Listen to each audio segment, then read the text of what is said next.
Why did God choose you? Why did God call you? Why are you his inheritance? Why is he toward you with his great power? Because he loves you. It was God's love that set this whole thing in motion.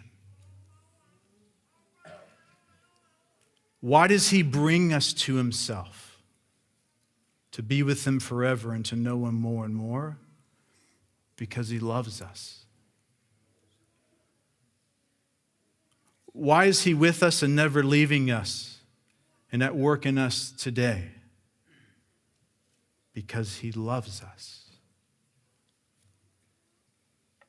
He wants us to be experientially knowing the breadth and length and height and depth, and to know the love of Christ and be filled with the fullness of God.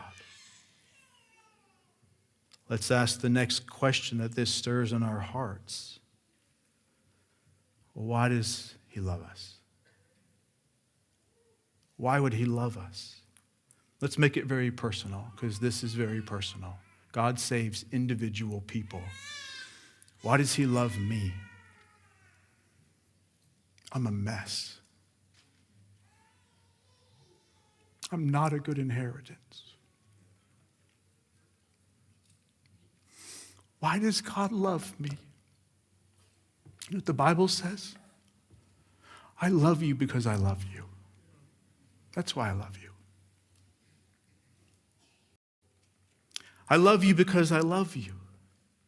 And beloved, I'll tell you this. You need to be very careful here that you don't do what I struggle with, and that is we must be careful not to attribute to God our experience of what we call love and our relationships here on earth, and then attribute that up to God and call that love. Because nearly everything you and I experience on earth in the name of love is performance-based. In other words, the reason on earth, even within this circle, because we're still growing in this, the reason on earth people love is because there's something lovable in the object that's being loved. Even in relationship, you've seen the struggles that we have in our churches, right? Oh, we love each other, then something happens and we're offended, and you know what? I don't love you so much anymore sometimes. We can't take our definition and experience of love and attribute it to God and then begin to ask the questions, why do you love me? Because you know what you're going to turn into then? You're going to get on the treadmill. You're going to start running really hard because you're trying to earn what has freely been given.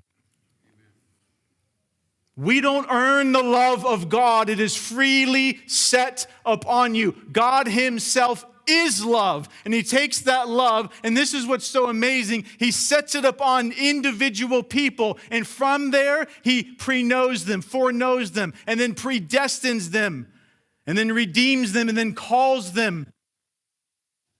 And what's the end of that? Because he wants us to know him. That's why.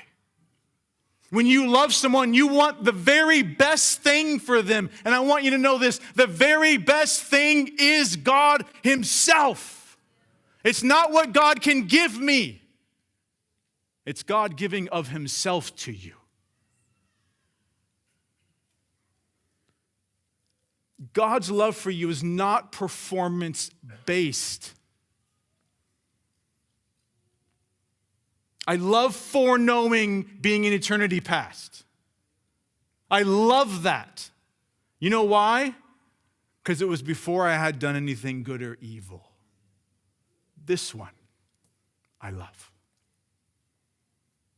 Why I love that is because I've done so much evil. And Christ redeemed me from it all. And when I still, as a born-again Christian, struggle, God does not remove his love from me. It was never set up on me based on my performance, and it never diminishes based on my performance. It's always at its peak, which is perfection. And it's what started all of this.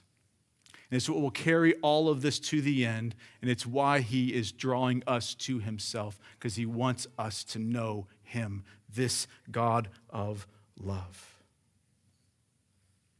This excerpt was taken from the full sermon, Knowing the God of the Doctrine, by Jesse Bárrington from the 2021 Fellowship Conference.